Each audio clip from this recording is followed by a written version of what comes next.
मार्गावर खड्ड्यांचे साम्राज्य पसरले असून या मार्गावरून प्रवास करणे आता धोकादायक बनले आहे। शाळकरी विद्यार्थी आणि ग्रामस्थ या दयनीय स्थितीमुळे त्रस्त झाले आहेत।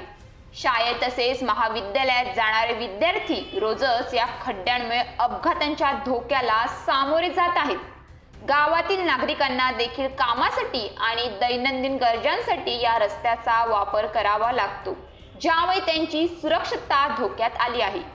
या मार्गावर मोठ्या प्रमाणात अवजड वाहनांची मोठी वर्दळ असते।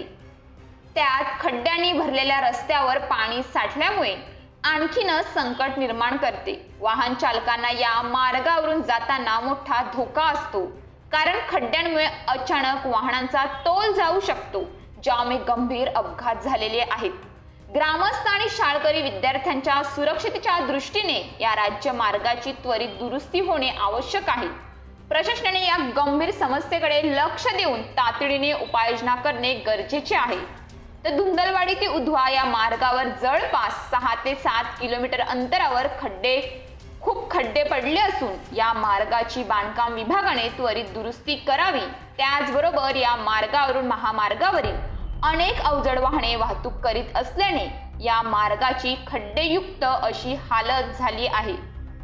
त्यामुळे प्रशासनाने येथील अवजड वाहतूक बंद करावी, असे मोडगाव येथील जिल्हा परिषद सदस्य काशीनाथ चौधरी म्हणाले। News police reporter Ashraf Khan, Dahanu.